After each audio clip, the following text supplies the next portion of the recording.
One of the things I had on my notes that maybe in your book that I can at least touch on is the concept of forgiveness, using the speaker-listener technique. And that's what it's referred to as, the speaker-listener technique. That we can forgive too early.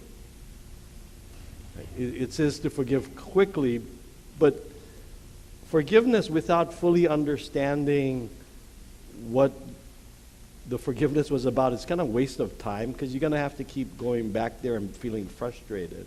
And again, it's going back to fully understanding both sides and kind of minimizing assumptions. That's going to help us to be able to not be done with forgiveness, but at least making sure it's done well and complete. There's a book there. There's two resources I've got to mention. The other one is called Sacred Marriage. And again, I may have made mention last night, kind of forgot, that the whole idea is not so much to make us, God designed marriage to make us happy, but ultimately it's really to make us holy. So it's really focusing on ourselves. And I have to clarify, because a gentleman kind of was a little perplexed with what I said about if couples are in trouble, like, don't just go to the Bible. What I kind of meant was that, because that's just a horrible way of me saying what I said. It's oftentimes people go to the Bible and get frustrated because it says all the things you have to do, but it's not how. It doesn't necessarily always tell you how. It tells you why you should do it. But oftentimes to extract the how, sometimes takes a third party to help us extract how. And oftentimes in counseling sessions I'll have, especially if one spouse is a believer or not, and the other one isn't, is the Bible is used to bash. It's like you should, see right there it says submit. Right? The wife was, if she's on top of her A game, right, she said, yeah, it says to love. And Ephesians chapter 3 will say, yeah, but Ephesians chapter 3 says, you're going to win me over. It says right there, honey, with a gentle, quiet spirit, and your spirit is like a banshee, right? And then if she's smart, she's going to go, yeah, but verse 7 says that if you don't treat me gently like a weaker vessel, meaning like fine china, then your prayers are not heard. No, it's really meant, because I think the scripture says, tell your husband this is what he should do. Tell your wife to do this. It doesn't say anything like that. If anything, it'll be the older men, the older women. But it doesn't tell each other how to tell our spouses to be better spouses. Unfortunately, it doesn't. We wish it did. Like, where it says, husbands, tell your wives. At best it says, Proverbs 31, right? They all call her blessed, right? If anything. So it's really not to, we're not to teach our spouses how to be better spouses. But it's common sense, but it's to be the example where, that's what my former pastor used to say, if you were like Jesus, who wouldn't want to follow you? Right? So be Jesus, easier to follow. So here's some quick ones. Is again, it's in your book.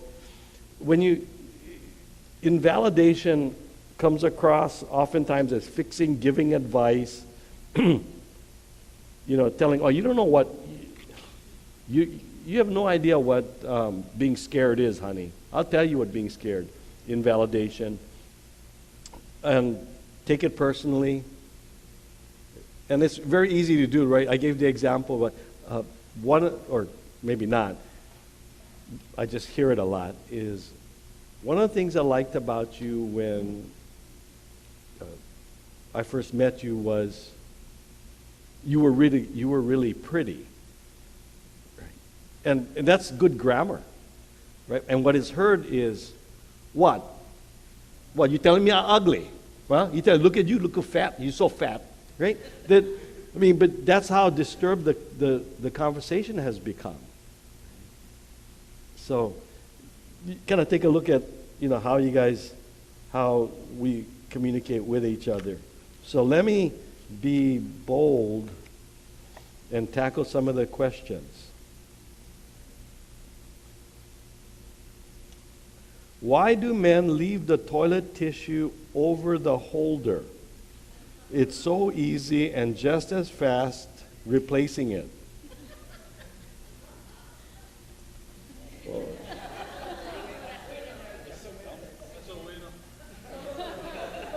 I don't understand the question. It's like, why do men leave the toilet tissue over the holder? I know one thing, like I've been trying to get my wife and daughter to do, is when you put the toilet tissue, make sure it rolls this way. It doesn't go under.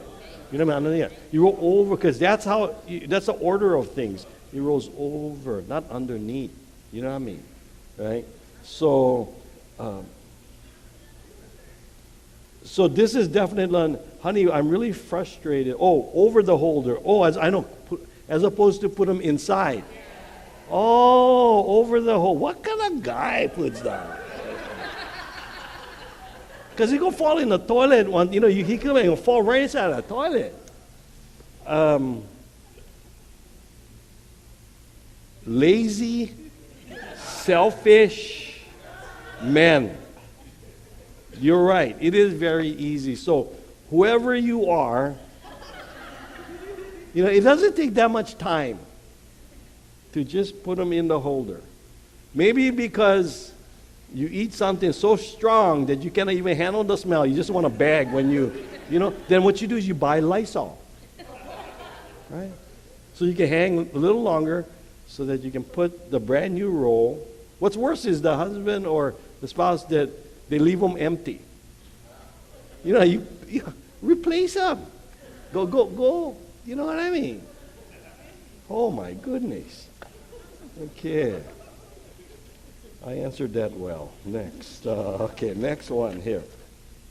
What advice can you give, or what can you do besides pray to help a couple who have been married for 20 years, living under the same roof for convenience, but in separate bedrooms, and say they have drifted apart and don't love each other anymore? They both know the Lord too. For that couple, I would tell your friends or parents, whoever they are, that if that's the way you want to live your life, okay, but there's more to life than that. There's more than that. Yes, it probably requires visiting some past hurts, but again, using this technique, and you may have to show them how, using this technique, you can work through it in a safe environment. Yes, it's going to be difficult, like anything else. I mean, hey, if something is broken and or you have a problem that requires medical attention, surgery, if you don't want to risk the pain, you ain't going to get better. But the thing is, you can get better. So it does happen a lot. I am surprised at how many couples are in that kind of situation where they're really living parallel marriages. And I think prayer is definitely the first and last thing you do, right? That if it requires the one or the other spouse to kind of break down, say, honey, I think we can be happier. Let's try. Let's try. So I don't know. Some people can tolerate this for very long. I wouldn't. They both know the Lord. It's one of the things, one of the most life-changing thing to me, and it's worth getting a hold of a book that if you don't like to read, this one book I would suggest is called Experiencing God. There's a difference, and Henry Blackaby made the difference. He's made the difference he's the author of that book, between knowing God and experiencing God. Right? Knowing God is a mental exercise. Right? You can read the Bible, you know what it means. Experiencing God is when you allow Him to flow through us. And God's kind of interesting because He wants us to be Christians, but He can't force Himself on us. We just got to let Him in. I hurt for couples like this. There are so many where the blessing is there, but because of how they've argued before, you quickly become, you develop the sense of helplessness. In psychology, and some of you are old enough to remember, in Psych 100, the one of the chapters would have called Learned Helplessness. May have been a part of a chapter. And what it is this guy who was one of my instructors, one of my professors, I was fortunate to have for the summer while at UH. His name is Martin Seligman. And he had this elegant, when an experiment is called elegant, all that means is that how it's designed, the conclusion is like obvious. It just kind of plops out. And what he did was to have these dogs, each individually were put into an experiment where he would get an electrified sort of grate, right? It'd be maybe about 6, 7, 5 feet long. And he would put a partition between, so maybe it was a little longer, 8 feet, partition. And he would electrify the grate where the dog was standing. And of course, what would the dog do? It'd like jump over, right? And then the experimenters would electrify the grate on that side also. So the dog would jump over. But he'd jump over onto an electrified grate. So the dog would jump over. And then the dog would jump back until the dog realized something. And the dog would just lie down. Now, the grate would still be electrified. And the dog was still getting shocked. But what did it learn? It don't make sense, right? It don't make sense. No matter what I do, I'm still going to get shocked. Just lay down. Just lay down already. And the elegance of the experiment was the experimenters turned off the electricity on the other side. And the question to you is, what did the dog do? Stay. Why did the dog just stay there, being electrified? Because it didn't know. Okay? That it was basing the future on what? The past. Because it didn't work, it's not going to ever work. And Martin Seligman decided to use that as a basis to develop the concept of psychological depression. It turns out it was all wet. It didn't work. It did not work to explain depression. But what it did do way later was for him to come into the awareness that, and don't ask me how exactly, I mean, because he was just telling us the other side of the story, was he began to study the concept of optimism, why people are happy, which led him to change all of psychology. Psychology in 1978 made a major move. It's called positive psychology. And the whole psychology was simple like this. Clinical psychology is the kind of stuff I do. Gets people from -5 to 0. Right? They're really hurting. They're really depressed. They're really anxious.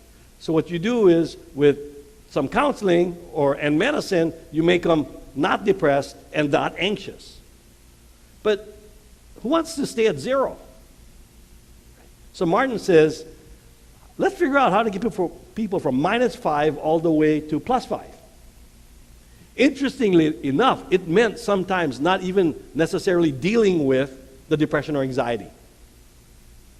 And one of the times I'll speak in the future to you guys about what they found that is so much Christian, it's scary about how to become happy. But getting back to the story of the dogs, he learned that most people, like dogs like people, that they view the future in light of the past.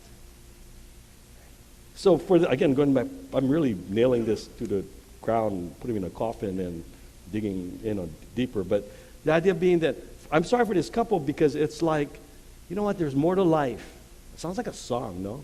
There's more to life than getting by. I mean, Brother Tim can probably play that one. Because to convince that couple, your friends, your parents, or whoever it is, that if you do it the same way, don't expect a different result, right? Okay, so that way I don't have to get to hard questions. What if both spouses gets more angry when they try to understand what the spouse is angry about? What if it takes more than 24 hours for one spouse to really be ready to discuss? Is 48 hours okay? I think that's a documentary, 48 hours. Well, then clearly it says to that spouse that each might want to work on how to get control of their emotions. One of the, again, we're getting back to the issue of why psychiatric medication work, is all it meant is to help you calm down so that you can make a good decision, do the right thing, go to work in some cases, because some people, they get so anxious they can't go to work. You have something called agoraphobia where you can't leave your house, right? You're so anxious, right? So in this one, there's some things that you might want to think about considering for yourself, is learning how to become calm.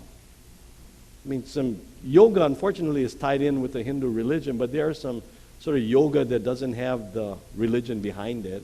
Now, how to be able to find some way to gain self-control. I mean, there's all kinds of various techniques. You don't necessarily have to visit a counselor for it.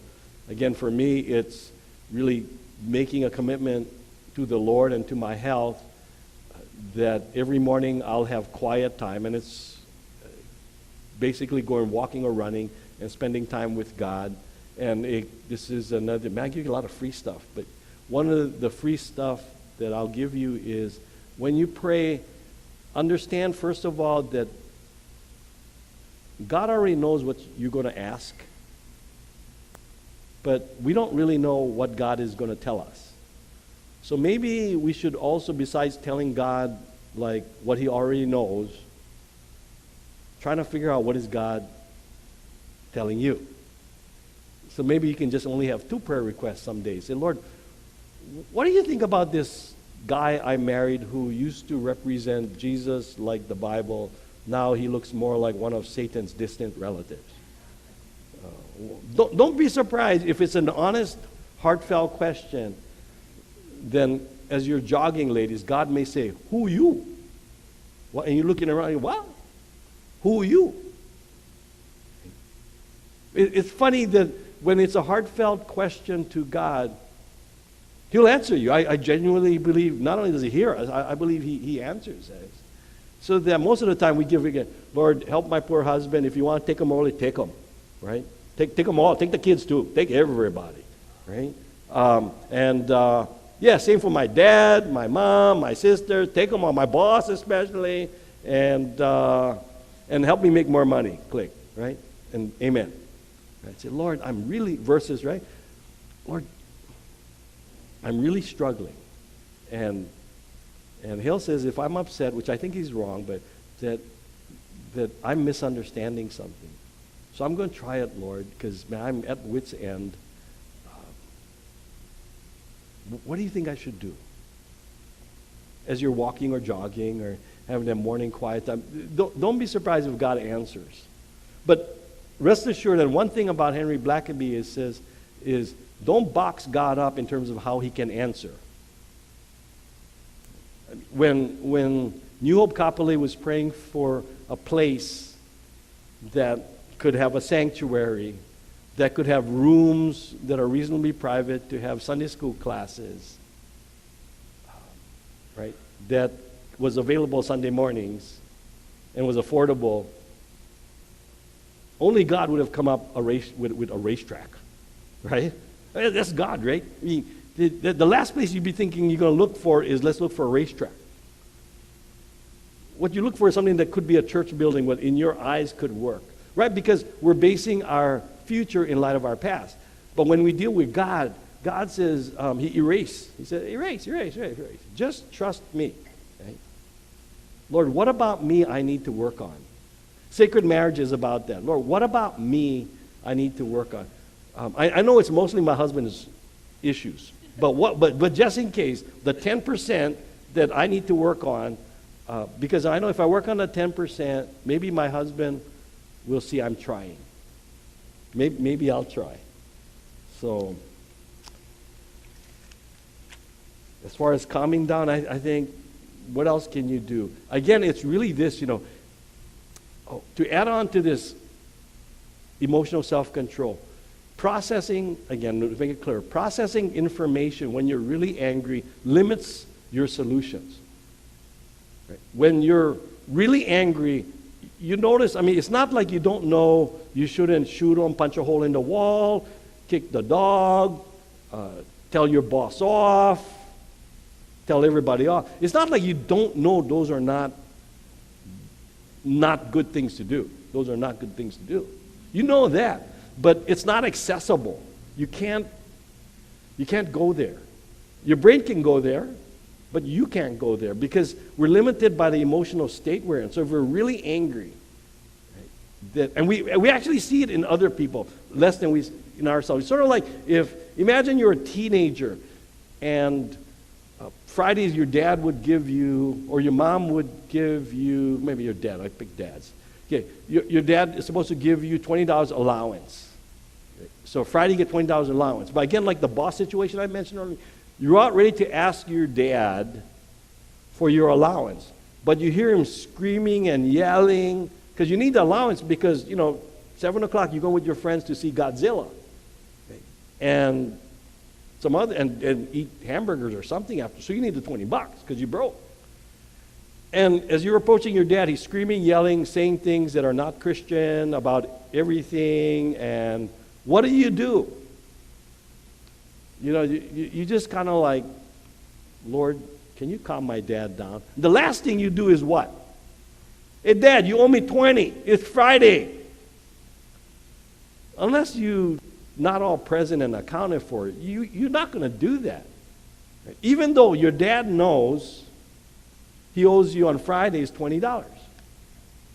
Okay, now let's say it's Saturday. Your dad was in a good mood Friday. You got your $20, but now you want to go and see Frozen with your potential girlfriend.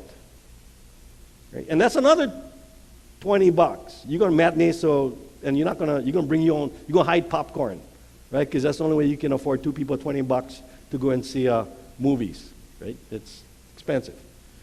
Right? And so you're thinking, Lord, how am I going to do that? Right? Oh, I'm broke, totally. But then your dad is in a great mood. He's laughing. I mean, he loves the whole world. He wants to go to church with the family tomorrow. I mean, he seems he couldn't be more happy. He loves everybody. So what do? You chance him. Right? Why? Because somehow because dad is happy, his heart is real big. Right? We can see in other people that in our emotional states, it allows for a different set of possibilities and solution. Right? So and again, that's why I make the case about be calm the speaker listener technique will help you will get there even if you're not that calm because it kind of creates it. But the idea that for ourselves that it's worthwhile focusing on how to chill myself out because it also makes my life more productive. When you're really angry, solutions are hard to come by, the good ones. When you're calm, you can come up with way more. So if you want to gain more intelligence, just kind of work on being calm. So that for that couple, individual work is helpful. The other things, I'm sure the church can get you into how to pray even better. I'm one of those ADD guys, so I have to be in motion even in my quiet time. And it kind of works because after a while you get into it, and I hate to jog, but I have to. But if you get in somewhat decent condition, wow, before you know it, you power run 3-4 miles and you've had your quiet time with God and you got your 2 questions out and you're open to hear him talk. I was hoping to hear the negative impact when one shuts down when there is a dispute. Oh, that's a tough one. But you might want to think about, I'll give the quick answer though, is why does a couple a spouse just shuts down? Just doesn't want to talk. Hey, what's the point? Right? What's the point? If you don't feel you're going to be heard, what's the point of continuing? The negative impact, by the way, goes without saying. There are couples that come into me that they hardly argue. They'll say, "Oh, Hale, we don't really argue." I said, "Yeah, you do." They go, "No, we don't." Well, number one, you wouldn't be here if you were happy. But you do. It's just that your arguments are silent. Right? You're having a full-blown argument.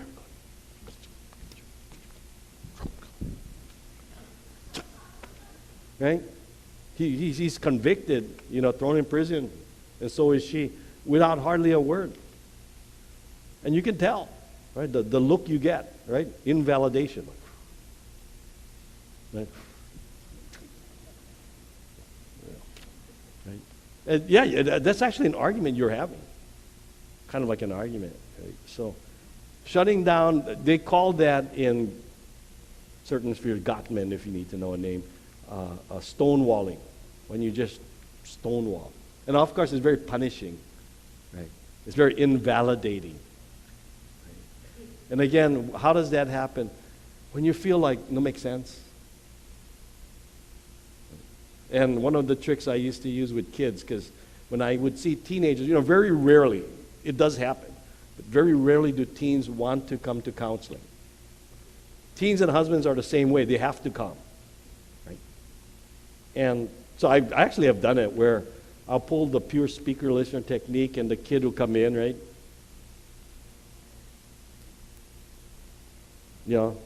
George,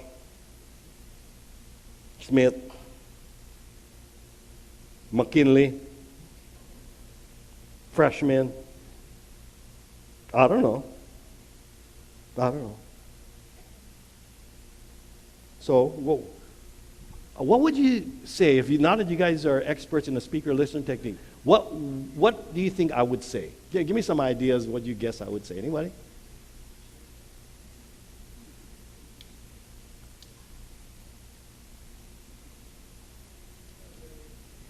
How does it make you feel? Not yet.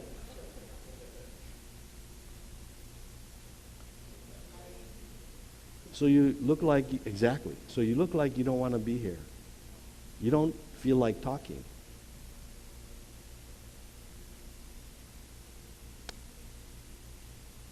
You don't think it's just your problem. Now, this is the hard part, because at this point, well, not that hard for me at this point, but I just let them go. I just don't say anything. Very rarely in 25 years has a kid not said anything. But it has happened, and I'll continue to not say anything. And eventually somebody gets more uncomfortable. I just think, I'm getting paid for this. Just save my words for Gail. And eventually they'll say, yeah, why? Why should I? They're always blaming me for everything. And then what do you think I would say? So what you're saying is that you feel like you're being blamed for everything.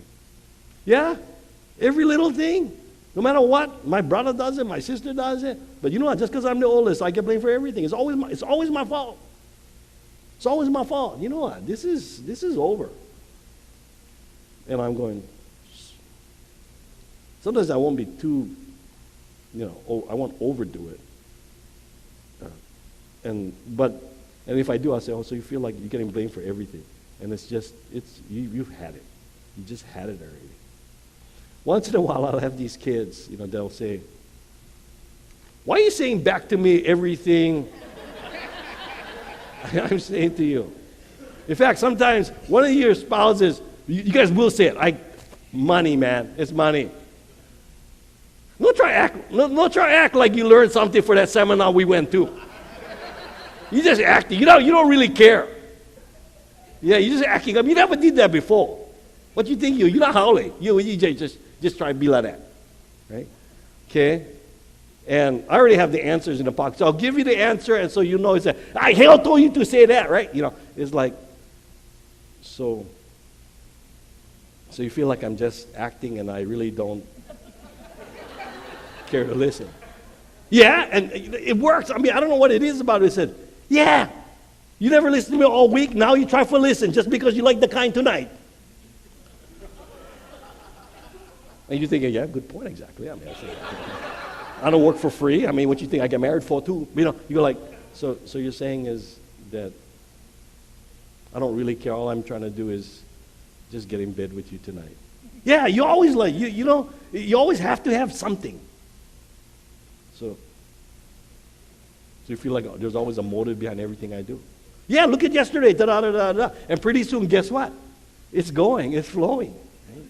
So you could say, and one of the things, if let's say your spouse didn't come to see me, and I will have only one, the husband or the wife sometimes come in, I still teach them the technique. And so invariably they come back the next week, and so I have to give them the same thing I kind of told you is, if they ask you, like, why are you repeating after me everything I'm telling you, just using different words? And then you say, so what you're saying is you really don't want me to try to understand you. No, I'm not trying to tell you. And then boom, and it just gets back into that. There is such a human need to be understood, it's scary. We just need to be understood. So you can push it to the exact limit. Say, oh, you know what? I'm going to just tell Pastor Glenn, you just are phony. You're just phony. Right? In front of everybody, the whole church, you're happy, but you are a hypocrite. You know, thank God, Jesus, for that. Praise God, I'll pray for you. You pray for everybody, but what about us? You know, and you're like, you got to go UH game tonight, and you're thinking, oh my God, how am I going to get out of this? Lord, how are you going to, oh Lord, may the Spirit of God come upon me, Lord, I don't know what to do. You know. And worse yet, you go say, I know what you're doing. I know already. I learned from Hale. You like go UH game tonight, and you wonder how you going to get out of this one.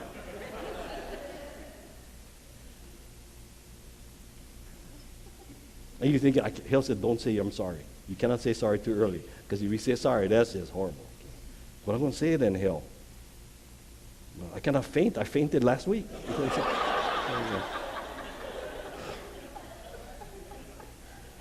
You know what? It's crazy silly.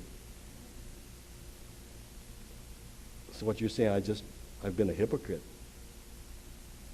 And you've become so resentful and bitter that I've become a hypocrite.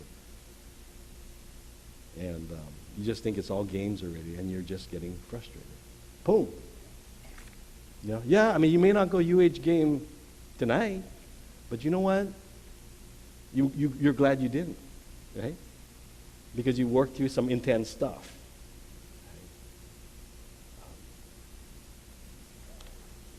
Man, you guys are, nobody gives this kind of hard question, man. This is not good. I shouldn't tell you guys next time this. Is it okay for spouses to sleep separate? Yes, if they snore.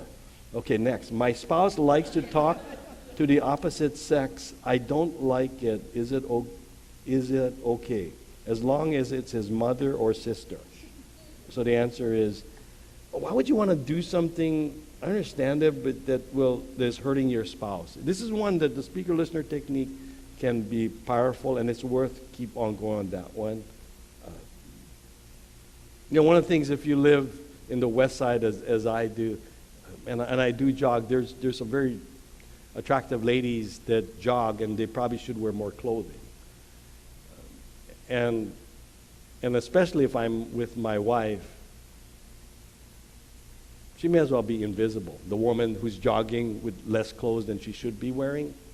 Right? And it's only because I just want to honor my wife at that. Do I notice her? Yeah, sometimes it's strange to look from here. You know, so, you know. Yeah. Which is why I run when it's dark, because then the eye doesn't hurt as much, you know, because I feel like I'm about to sin, I mean, on average, and it's kind of true that on average, men have a sexual thought every 6 minutes. That's scary. Every 6 minutes, on average. Some guys have it way more. Some guys a little less, like 5 times an hour or something. Versus a woman, she has a strong sexual thought. It's just the way God made her is like 2-3 times a month. Big difference, right? Because you wait, oh gosh, Hale, I gotta wait 20 more days. Oh, jeez, this is, right? Well, and you think about, actually, somebody probably told me, I'm not that smart, but why doesn't God give equal sex drive to husbands and wives, right? Because no work gets done on one hand, or this world would be empty on the other hand, right? You have to kind of make it opposing a little bit, or not. Nothing gets done, or no more kids, right? But getting back to the point, because I don't know how I really went off course with that one, is if it's hurting your spouse, why do you want to do it? I mean, yeah, but nothing I don't mean anything by it. Well, guys, I mean, if you look at the guys, we're sick because there's like, you know what paraphilia is? Guys getting sexually attracted to things that are inanimate, like shoes, socks. I'm serious. With heterosexual men, you know, they get the rocks off wearing women's clothing. I mean, guys, we just, I don't know what happens sometimes, you know. We just, everything, right? And the ability to rein that in, you know, is, if you do it, it honors God as let alone your wife, right? And this is the big one. This is the secret of my daughter's date. Every year I give my daughter, this year I didn't have her write anything down. But if you ask my daughter, she'll tell you the 2 secrets to life. So this is what you can do for your kids. You can give them the secrets. And these are the 2 secrets, and it is true. Number 1 is smile. Number 1 secret, I taught my daughter since she could talk, is smile, the key secret. We know it's Jesus is always a correct answer. Okay, I get that. But smile. And then you can think about why. Number 2 is this, and this is one that she got it this year at age 10. She embraced it. She understood it. If you do what you don't want to do, you'll always be happier. Boy, you ought to sear it in your brain. Right? If you do what you don't want to do, you'll always be happier. Because constantly we're fighting our human nature, constantly. I mean, if I did it's like, do I enjoy jogging? I mean, I'm 57. I've jogged for, oh my gosh, 40 years. I don't know. I still hate to jog. So, you know, and I'm not masochistic. I don't enjoy punishing myself. And every time I jog, even like today, it's only like 3.5 miles. It's not long. But I always think when I start, like, am I going to die before, you know, am I going to get, like, collapse? Am I going to make it? I mean, every so often those thoughts come in. Right? But, you know, I notice that when I power jog, I feel so much better.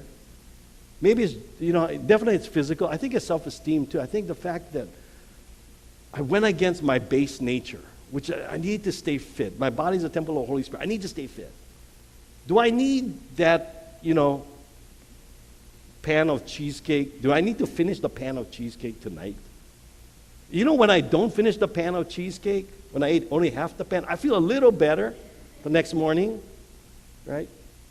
And if I didn't eat the cheesecake the night before, generally the next morning I feel like, wow, I feel good. And because, well, even broader than that is there's a constant battle. If we do what we don't want to do, we're constantly struggling with our human nature. And everybody has a different nature. Some people, you know, my wife, actually food is not an issue for her. She genuinely says, I eat to live. That's just her. My whole thought is about food. The fact that I've left the food there, people think, oh, here, you have good self-control. No, you guys didn't see me when I drive away. Right? It's gone before I inhale it before I reach home. I mean, but I know every time I struggle against my human nature. And especially if it's for the issues regarding the kingdom of God. Right? That if you do what you don't want to do, you'll always be happier, kind of. I mean, you can break it down and say, hey, that doesn't break down real well. But as a general rule, it kind of works. It's a struggle. Right? And if we do that, I think it's worthwhile. And so, men, honor your wives. I need more time with the men, boys. My wife doesn't like this, and we end up fighting. Help. Okay.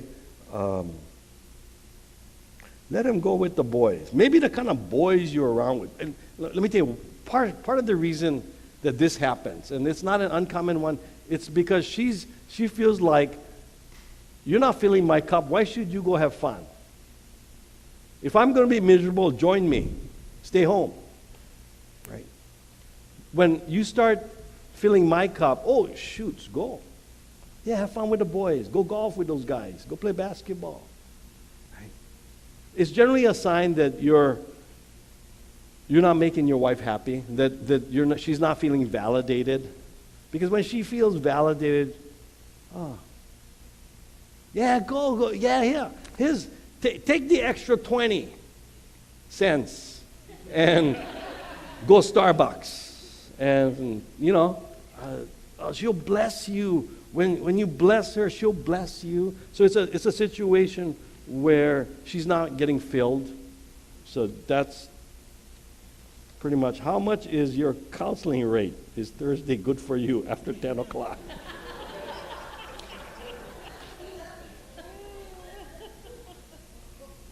By the way, counselinghawaii.org. You can go look over there and see if we fit your needs.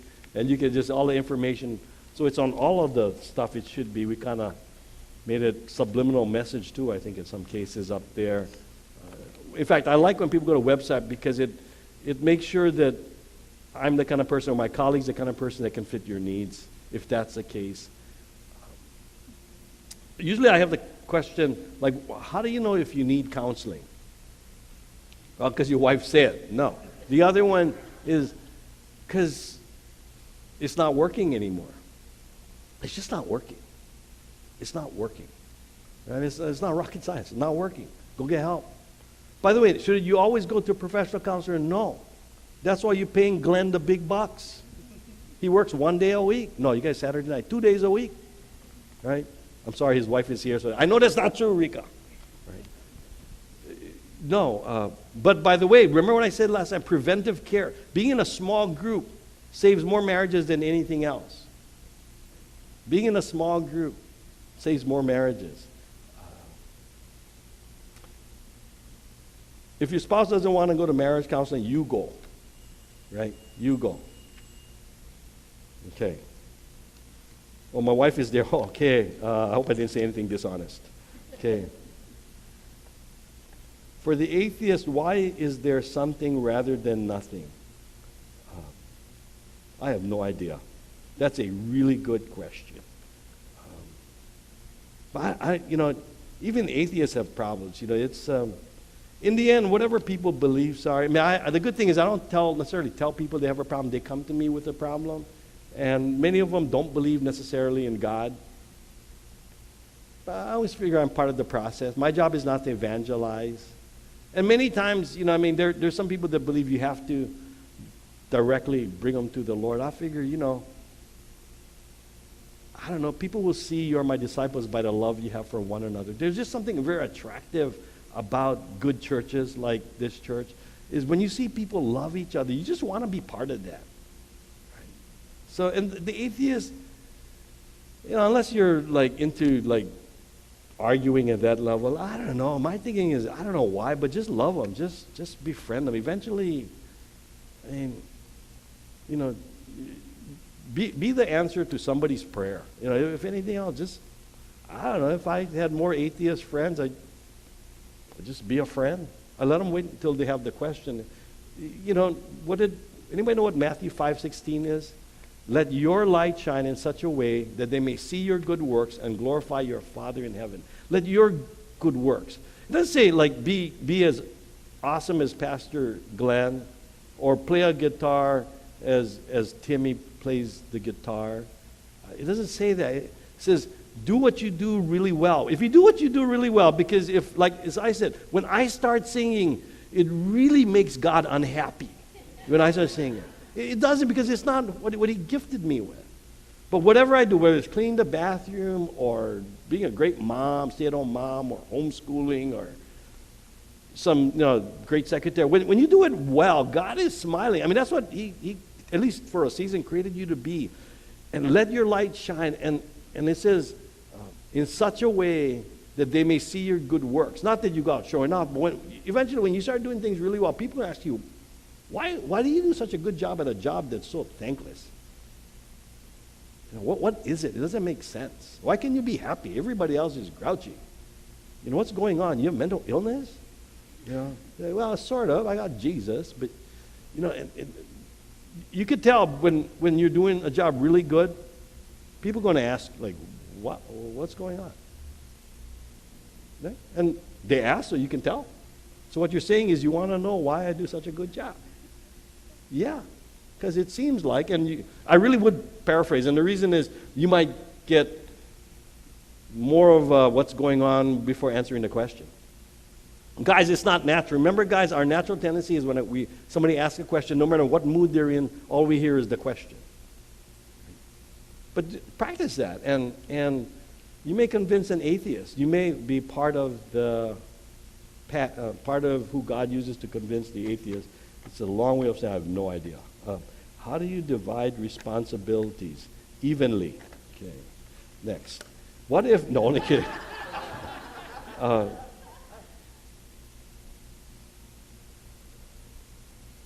Let's try. Talk. Figure out. I don't know the answer to that one. That's a hard one. Yeah, figure out why. So what do you mean when you say how, like, you don't feel I'm doing an equal share? Yeah, all you do is working on your second job all the time. From the moment you come in the house to the time you go sleep, second job. If you know what I mean, right? Security guard, right? What if both spouses get, or we saw down, oh, you know what, actually, pow. Thank you, Jesus.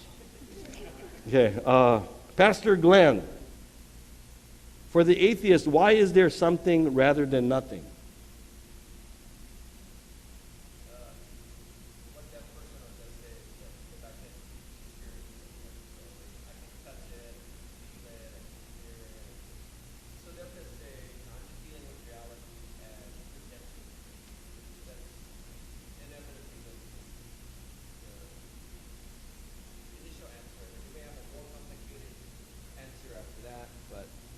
They'll say it's kind of like common sense, my sensory perception, if they have any kind of educational background on that kind of stuff. That's exactly what I would say too. Ditto there. Ooh, thank you, Pastor Glenn. That's why you get paid the big bucks, man. Any other questions? It's 1:20, 1:12. Do you know where your kids are? I can't think of anything else besides taking you through, but I will be here. I'm committed to be here at least till 1:30, and 2 if I must, for you to come and talk story, ask me a question, or anything. But other than that, Pastor Glenn? Hale? You're welcome.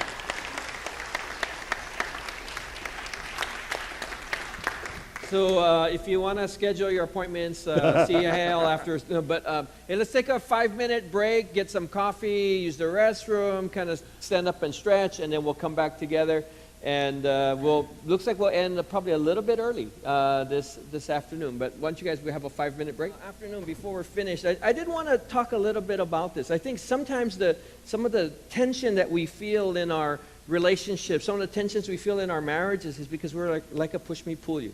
We're wanting to go. It's possible to walk in the same direction if you walk like this, but you may not be even noticing that sometimes the way that you've structured your marriage, the way that we've structured our lives, actually pulls us in different directions. And so I just wanted to take a few minutes to talk about, in your marriage, is there a way that you could structure some things to help you to move in the same direction? Because I believe if we think about what we're trying to develop, that we're trying to develop a spirit of unity, a spirit of connection. We want to be able to, you need to do a number of things. You need to be able to function as a household, right? You want to have the intimacy and the connection that you had when you were dating, that you want to have the friendship and companionship that many of us enjoyed in not just in our closest circle of friends. You want to have the passion and the intimacy and the sex life of whatever it is that when you were 18 or 20. I'm sorry, you guys were, everybody was pure and nobody was like involved or whatever. But we want all those kind of things. But the Bible says that what marriage looks like is this. And let's just read what it says in Matthew 19. And this is the biblical response and how God has really kind of designed marriage. And Hale talked about it some. And he says this in Matthew 19, verses 4-6. Let's read that together. Ready? Begin. He answered, "Have you not read that he who created them from the beginning made them male and female, and said, therefore, a man shall leave his father and his mother, and hold fast to his wife, and the two shall become one flesh." So they are no longer two, but one flesh. What therefore God has joined together, let not man separate. And that sense of oneness, that sense of unity, that sense of connectedness, that sense of being on the same page, that sense of not traveling, not being alone, not being lonely, not being a sense of having to fight in the world all by yourself. It's one of the loneliest things when you feel like you're fighting for your marriage all by yourself, or that you go out and you make your way in the world, but we want to come home and have home be a haven and have a place of rest and a place of connectedness. Sometimes as a man, we're looking for somebody to cheerlead us on. For women, sometimes we're looking for that person who knows our value and understands that and appreciates that and cherishes us and pursues us. We all want those things, but typically, that many of us, we fall into, I think, some forms of structural things that actually bring us into opposite directions unknowingly. Yeah, we don't do it knowingly, because if we knew it, we wouldn't do it, right? But there may be some things that it can do that. And so I'd say this: I think marriage is a complex unity. And when I say complex unity, it's not a simple unity. It's not simply one thing, because you have one person and another person coming together to be one. It's a complex unity. Sort of like God, right? There's Father, Son, and Holy Spirit. And the three of them, the three are one, the Bible says. Sometimes we refer to that as the Trinity. Thank you. And so in the Trinity, and there's a common image to display a complex unity, and often it's used like this. You use a triangle, and in that triangle, I'm sorry, I have notes. I forgot I had notes. Oh, thank you, Don. If you wanted to hand that out. So in this thing that sometimes we see how you could explain the Trinity would be Father, Son, Holy Spirit. There would be three things. You could explain a complex unity. But let's say in a marriage that there's a theory of marriage that says it's called the triangle, a love triangle. Not the love triangle like, more people involved in the thing than needs to be, but that there's different components that make up a mature kind of a love. And the three things in that triangle is intimacy, passion, and commitment. And intimacy is that sense of closeness, right? Intimacy is that sense of being known and feeling known. Passion is the romance. Passion is that the part that I'm desired and I'm desiring, right? I want to be with that person. There's a sense of sexual tension even within that relationship. So we want to be close, but we want it not to be roommates, right? So we want to be more than roommates, and so there needs to be passion. And then the third thing is commitment. And so if you were to just, I didn't write it on the triangle because I didn't have the program in my computer to write it on the triangle. So if you want to just write intimacy on the left, passion on the right, and commitment on the bottom, those would be those three elements that make a structure for kind of a long-term love, right? Because you can't just have passion without commitment, right? That's just called a hookup. You can't just have intimacy without passion. You call that a friend, right? You can't just have commitment without intimacy or passion, because that'd be like your mom. No, but you know what I mean? There's different kinds of things. And in order for a marriage to function and to be healthy, you do need a sense of intimacy, you do need a sense of passion, and we do have to have a commitment. And so often when we first enter marriage, and so like our newlyweds, then they're not all on the same table, they're all kind of scattered in different tables, but like normally there's a great balance in the beginning that, and maybe sometimes passion might be a little longer line than in other times. But what happens is this is the kind of idealized picture where we say there's an equal balance of intimacy and passion and commitment in some sense being the foundation for all things. But But what happens is over time when we grow older as a couple is that what happens? Often life gets busier, people get promoted, they get more responsibility, you start having children, and the date nights become a distant memory, and the things start functioning around the kids and all that kind of stuff. And what is one of those things that tends to go, what we hear in the midst of those things? Sometimes it's romance, right? So we feel like at times that we're roommates. We feel like at times, sometimes I might hear a wife says, I feel like I have 5 children, the 4 that we have running around and the big one that comes home after work, right? So sometimes I hear that, or sometimes I hear husbands say, it's almost like, we're not, there's not like a husband and wife anymore. It's just like my sister almost, that kind of a thing. And so passion can leave. And so you see on the bottom where it just says scalene triangles. Scalene triangles are there because that was the image I could pull off the internet, and those are scalene triangles. But I will just say it like this, where one aspect all of a sudden becomes shorter, right? Maybe we start losing passion. Maybe we start losing intimacy. And the shape of the triangle changes at times. And the thing that keeps all marriages together, I believe, is commitment. Commitment is the foundation. If you're on, like the triangle on the extreme right, I think it's very easy to fall, if you don't have a sense of a commitment. But, the part what God, I believe, would like us to do is to structure, in some sense, so that we could have a little more balance. I just want to bring a few of them up this afternoon, and one of those is, let me ask this. What is the number one things that they say couples fight about? That's right, money, right? It's finances, the whole thing. And I have some friends that they're working in the financial industry. They're accountants by training, and they work as auditors. And when you have an auditor, that they come in and they check the books, right? And you know what is the number one thing that they're looking for? They're looking for irregularities, right? And sometimes the irregularity that they really, like, this is a big, like a flag, if there's ever what? 2 sets of books, right? The stated book and the real book, right? But did you know that the same thing, I think, could be a sign of danger? That when families have 2 books, that when there's a sense of his money and her money, and there's another concept called our money. And for many of us, I believe that we're probably raised in homes where both parents worked, right?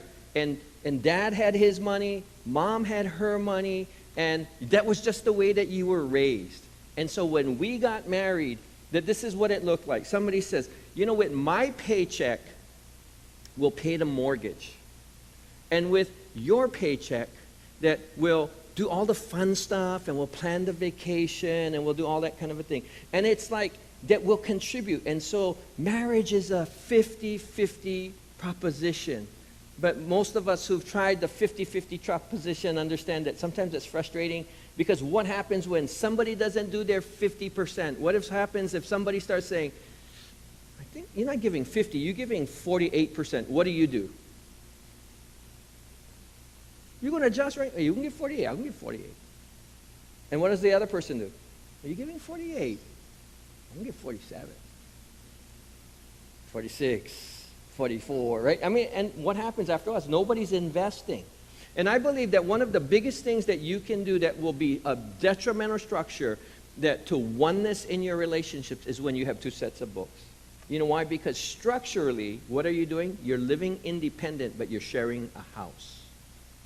And I believe the biggest thing, that one of the things you can do is just have not his money, not her money, but our money. Pastor Ed mentioned it last week, a couple weeks ago. He said, that they piled everything, both assets and debt. And when Rika and I got together, that I still had a little bit of debt, right? I still had a little bit of student loans, and so that became our student loan. And then when we got married, I was working full-time. I was in sales. I was making a good income, making probably the most income I ever made in my life. And Rika was working at Home Outlet. And so her income was much smaller than my income. And so you know what? When we got married, I said, well, I don't know what you're going to do with your income, but let me tell you what I'm going to do with my income. No, I didn't do that, right? We just said, that it doesn't matter how much you make. We only really have one pot. And the thing is that, you know, if your marriage is like a boat that you're building, if the ship sinks, does it matter who caused the hole, right? Does it matter how many the thing is that if one of you sinks, you guys all sink in the reality. And so the bottom line, I believe, is that put it together. When the Bible says the two become one, I believe it financially is a huge part. I do a number of weddings. I did a number of weddings in this room. But there's only two weddings that I've not ever done. People have come to me.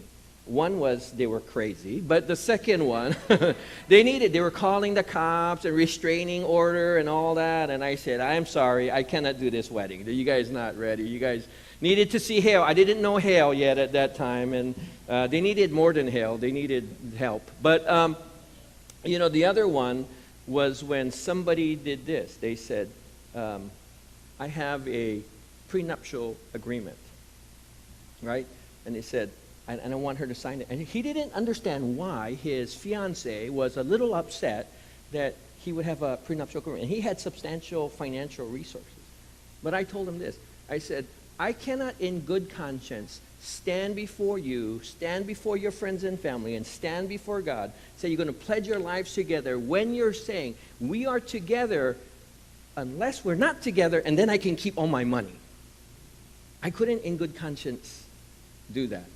And so when we put our lives together financially, you know what we're really saying? We're in it for the long haul. It requires intimacy. It requires passion, but it requires commitment. And so putting your lives together financially. And so how does that look? I think sometimes there's a working process. And can I say this? I'm not saying that you cannot make adjustments and you cannot make provisions for some complications. I'm not saying that if you have children from a previous marriage that you cannot set up a trust in some way so that, whatever the mom's house that was always supposed to be in the line goes to the kids or whatever it is. I'm not saying that you can't do stuff like that, but that you shouldn't be running two sets of books, I believe. Because when the two become one, he says, let no man separate, and you know what? That includes me and my wife.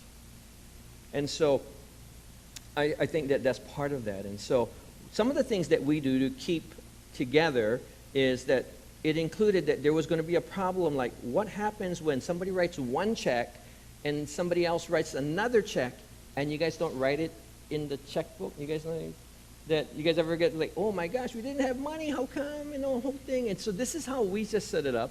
That Rika and I, is that we had a limit, and it was really kind of a unspoken thing in the beginning, but I just had this thing where I said that I won't spend more than $50 without, I just simply letting my wife know. And part of that, is just setting this thing. So if I went in the store that, I don't know about you guys, but I see things that I want. My wants are bigger than my budget. I don't know anybody else.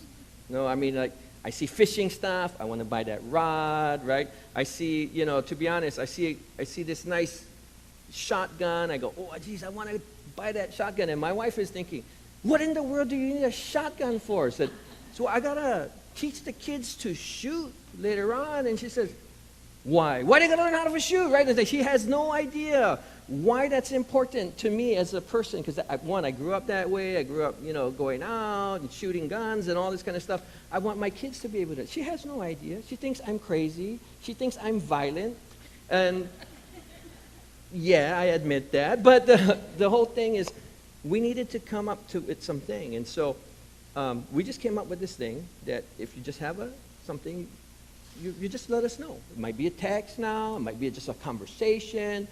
But it's prevented me from getting into financial trouble on impulse buying on so many times. I probably would have, if I didn't do this, I probably would have the 65-inch in my living room when I already have a big screen TV in my living room. Because, why? I saw a nicer TV, right? And I saw a bigger TV.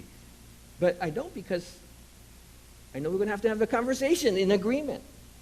And so setting this kind of a thing. And part of this is really mean that we fought a lot about money in the beginning. We fought a lot about where we're going to take vacation, what kind of furniture we're going to buy. We fought a lot about those kind of things, right? Because my wife's style, she liked country, kind of that, or classic kind of look. I liked the modern black leather, because I was still single man, right? And so we couldn't agree, like, what we're going to spend our money on. If you come to my house, guess what? We don't want black leather and modern anyway, but...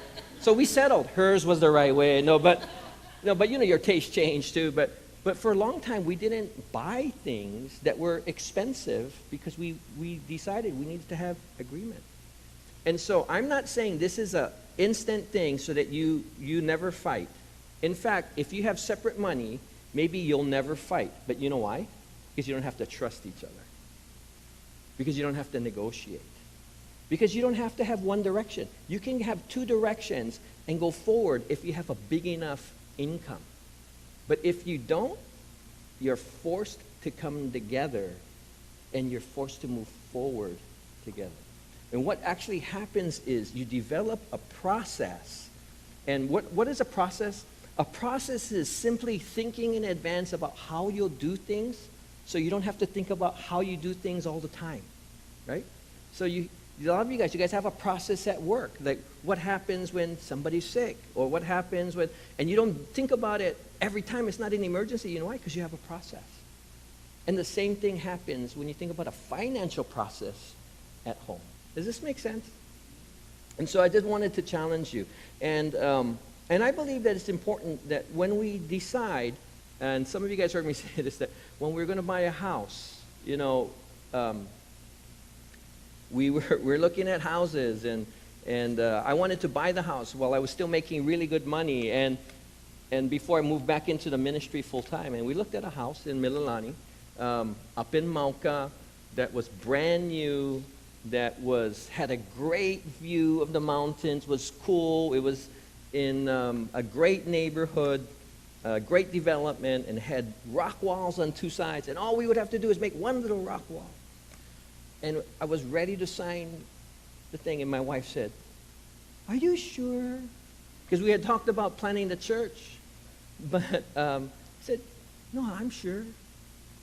I like Wahiwa. I like Mililani. I like the cool weather. I was raised in that kind of thing. I love the rain. And it was a beautiful house. It was just like $50,000 more than I wanted to spend. But you guys know when you just, you're in lust over a house, right? And so you go, man, I lust this house. We didn't say that, right? I love this house. But I strongly desired it. And she said, "Are you sure? I don't know about this." I said, "Be quiet. I'm the man. I know. I'm sure." No, but it's like, no, I said that. I said, "No, I'm sure." And we wrote a check for $2,500. We signed the contract. And then the next day, literally, 3 days later, Wayne pulls me on the side and he says, "Oh, by the way, I know you wanted to plant the church in Kapolei, and the guy who was going to go decided to go back to the mainland, so we want you to plant the church in Kapolei." Right after I had signed the paper, right after I had plunked down the money, and I thought, it wasn't $2,500, it was $5,000. And I thought, this is a $5,000 lesson I'm going to learn about having agreement and not pushing financial decisions. God was gracious. All I paid was a $25 processing fee. I got the rest of the money back. But technically, they could have kept all the money. And God reminded me, he warned me, he says, "Glenn, you can push things and you can make things happen and you can railroad your wife because you have that power. But that's not what I called you to do. I called you to lead. And so use the power of agreement. Do the power of agreement." I'm very leery. I almost never make a decision. I'd say now I never make a decision unless I have agreement. In the council, right? We don't make a decision unless we have agreement. By the way, you know what it doesn't mean? That we all think the same. It doesn't mean that. We've had to make some big financial decisions as a church We had agreement, but you know what? We didn't have the same perspective on everything. What we did have was a process by which everybody was heard, everybody was considered, and then at the end, a decision was made. Sometimes you have to make a decision, even when you don't have unanimity, right? Because just the timeline, right? You guys ever been in that place? You're either going to do it or you're not going to do it, and the time's going to pass. Deciding not to do it is a decision. But we've had agreement. So be mindful about agreement. Second thing I would say is this, beating the time crunch. And Hale's mentioned it about, when you get kids, you get all this stuff going on. If we're not careful, that we're like two ships that pass in the night, right? You never see your spouse, right? You see your spouse, and that how some of us, we know our spouse was at home when we see the dirty dish in the sink, right? Or we find the socks on the floor or the clothes that need to be washed because we're just living two different kinds of schedules. I know the reality of living in economy of Hawaii today, right? That you take the job that you can get, right? And some of us, we don't only take the job that we can get, we take the shift that we can get. We don't only take the shift that we can get, sometimes we take the second job that we need. And some of you guys have a third job or a little part-time thing on the side even after that. So I understand what that's like. Sometimes to survive, we will make short-term sacrifices, right? You make a sacrifice in your schedule. You make a sacrifice in your time together. When we first got married and we moved into our home, we were going to just start the church. And when we moved into our house, some of you guys heard this story, that my house was the first church office, right? In my living room was the copy machine. There was a workstation. There was staff meetings. There was worship practices. There were planning meetings. My dining room was set up with computers and offices. And at that time, Rika was 7 months pregnant when we started the church. And this is the agreement we said. I said, honey, we're going to start the church, but I think we need to be mindful of the finances. So rather than spending the money to get an office, let's just start the church with our house as the office. And she said, sure. And within 2 months, she gave birth to our oldest son.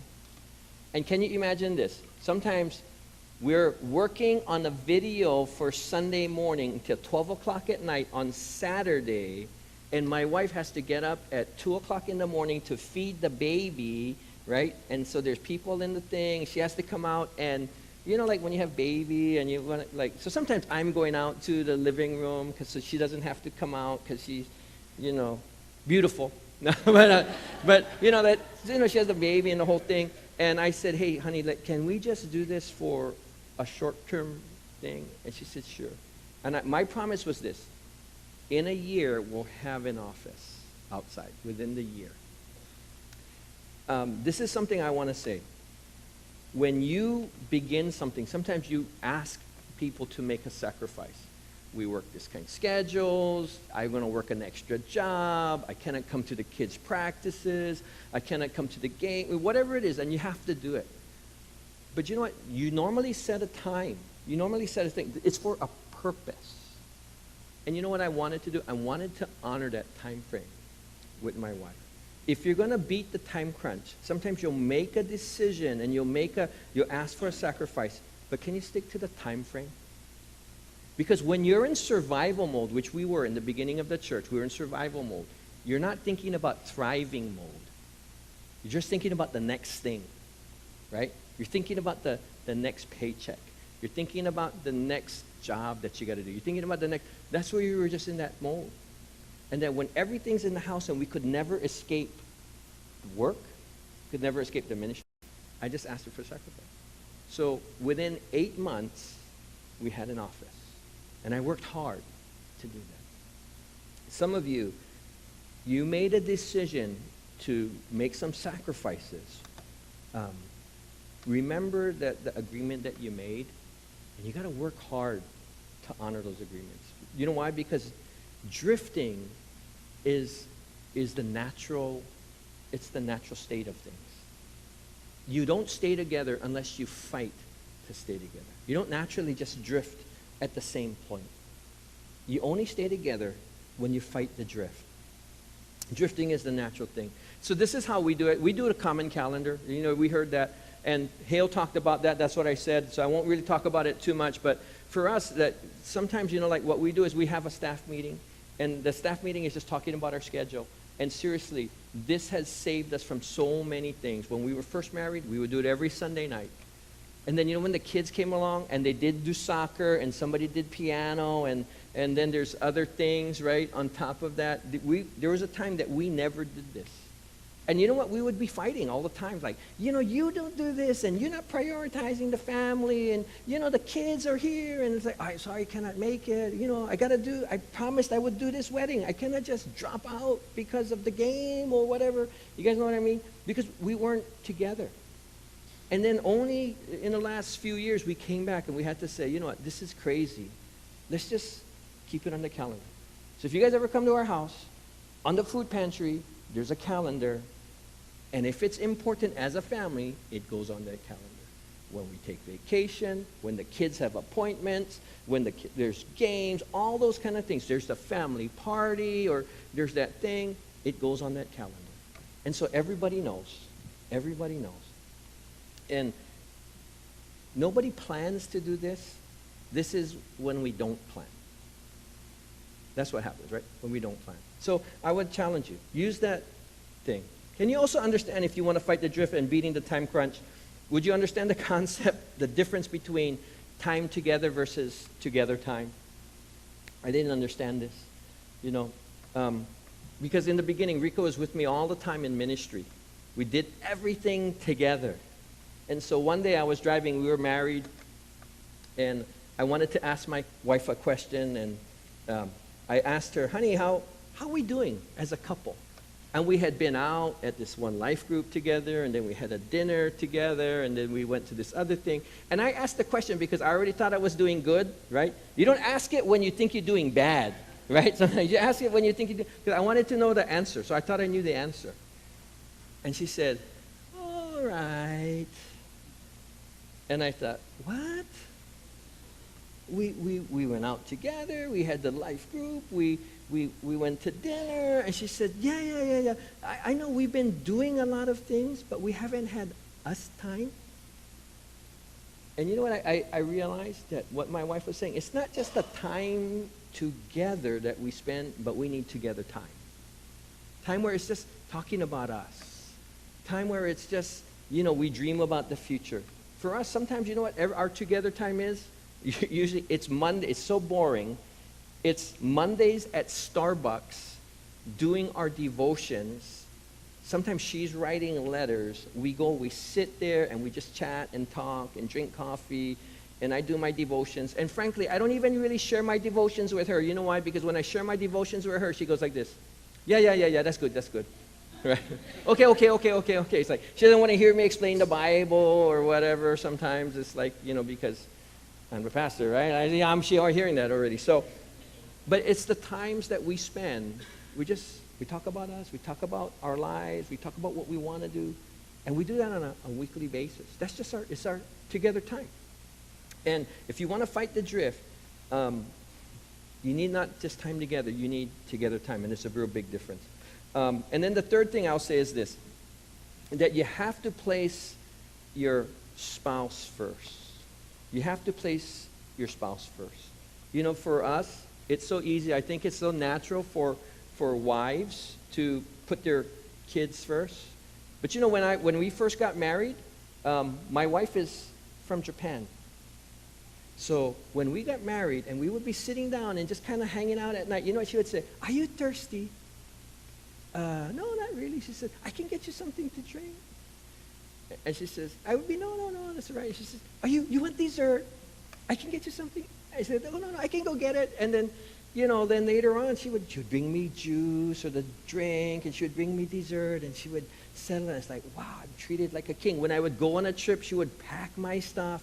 It was amazing. I never expected marriage was going to be like. And then we had kids, right? And then one day I'm sitting and I said, honey, can you get me something to drink? Why, your leg's broken? No. No, I was kidding, but kind of. No, but you know, the thing is that sometimes what happens is we revolve so much around the kids, right? and that we don't have that priority that we place. And sometimes, and some of you guys in the leadership circle, maybe you heard me say this, but there's times where I ask my family to sacrifice. We go on a mission trip, they don't see me for 2 weeks. We have this conference, we have different things happening. The month of May, I told my wife, May is going to be busy. There's 3 weddings, there's a couple of funerals, we have the conference. It's not a normal time, right? But you know what we always do at the end? And we ask, and you know what? She knows the sacrifice is coming. And she knows it has a beginning, and she knows it has an end. That's the biggest thing, isn't it, ladies? That when there's a beginning and an end, you can put a sacrifice. But when there's no end in sight, then you give up hope, like what Hale was saying. But I always plan a payoff. If I ask my family to sacrifice like that, I always plan the payoff. The payoff could be, we're going to go eat Genki sushi until we discovered Sushi Bay. And now, all of a sudden, I think Sushi Bay can be a payoff, right? It could be that we're going to go camping. It could be that we're going to go fishing. It could be that we're going to go to the hotel for a day. But it's like when I ask my family to sacrifice, I always try to plan a payoff. And, even during the conference that, when we were talking, I asked my wife, I said, so honey, I told her about what I value and appreciate about her. And I said to her, so her time to tell me, right, and what she appreciates about me. She told me, one thing. I says, is that all? And she says, no, I'm happy. I'm good. You always meet my needs. And I said, really? Because you don't always meet my needs. No, no, no, I was kidding. But that was that time. It's because I think we plan a payoff. You do ask for sacrifice, but when you do a sacrifice, plan a payoff. Do you guys, we do that, right? Wives, it's the same, right? Wives, you guys get busy too. You have a thing. Plan a payoff for your husband. Plan a payoff for your spouse. Can I say this? And I know that Hale, maybe I wasn't really listening. I think he alluded to it. He didn't really say it so much. I think for many of the women, it's family involvement and affection and that time making your wife feel special. Husbands, we kind of know that, but wives, I don't think we talk about it that much. But part of the payoff for a man, sometimes when it's your birthday, you know what you're looking forward to? It's not the present that's going to come in the package. It's the present that comes in the bedroom afterwards, right? Guys, am I lying? I'm not the only one, right? I'm not the only one. And so, I know right now you guys are all praying for me. Preach it, Glenn, preach it, right? I know you guys all saying this, but ladies, I know you guys always don't feel like you guys want to, be excited, right? But like in the Bible, it says this. It says this. Daughters of Jerusalem, I charge you, do not arouse or awaken love until it so desires. I think this is what it's saying. That part of it is this, because this is what studies have said. That most women don't feel, like what Hale has said, they don't feel the desire naturally as much, obviously, as a man. And so sometimes this is why we say, not tonight, I have headache, I just going to sleep super early. I'm going to pretend I'm sleeping. I don't know what it is but ladies, it says this, do not arouse or awaken my love until it so desires. Studies have said that women will not necessarily feel the desire, and so many of them don't have sex with their husbands. But what happens is that for many, as they begin the process of engaging in that romantic and sexual encounter with their spouse, something arouses within them, and then they are into it. And so sometimes I believe what the scripture is saying is that, you're not aroused. We know that seeing us naked doesn't turn you guys on, right? Like, for many of you, men, you just want to see your wife naked, right? You want to grab them, you want to touch them, and your wife is saying, why are you touching me all the time? Stop touching me. Like, all the time, leave me alone, right? So I understand. My wife tells me that kind of stuff sometimes. But I said, what? Should I touch Brian then? No, I was kidding, but like... And then my wife says, God forbid. No, but here's the thing. But when you give yourself to your husband, that's a payoff for a man. And I'm not saying that because we're just sex crazed or whatever, but that's when we don't feel alone. That's when we know that we're valued. You know, it's the only thing, the only person in the whole world that we tie ourselves to sexually is you. I can hang out with my friends. I can talk story with my friends. I can go fishing with my friends. I can go shoot guns with my friends, right? I can drink coffee with my friends. I cannot do the other thing with my friends. And my friends are happy about that. Right? It's something that's only reserved for us. And so I just wanted to say that. And then I'll say the last thing, this little bit, spiritual oneness. You know, although we don't do our devotions all together, we sit down and we do our devotions sometimes at the same time. She might be reading something entirely different than me. She's reading it in a Japanese Bible. Frankly, I don't even know what she's reading at times. But I know she's meeting with God. And I see her meet with God. And she sees me meet with God. And we do have a life group at our house. And I think it's such a valuable thing. And the thing is, it's not because I don't have enough life groups. I have a businessman. I meet with the staff. She has Japanese ladies life group. We could do life groups totally separate and never cross. But we do it because one is, I want to be in that place where I have to be honest in front of her. Where she has to be honest in front of me. That our kids get to see us meet with God and meet with brothers and sisters, not because that's our job, not because because that's what we really, really believe. And that this is, I think, brings oneness. And sometimes you need that spiritual dimension as well. And it fosters commitment, and it fosters intimacy. And when you pray together, and sometimes when we pray together, we just really pour out our hearts together. And this helps us. And so I just want to ask you guys that, is it that you need to change a little bit of the structure in your relationship so that you're not just two separate people who are connected? You are one, but kind of headed in the wrong direction.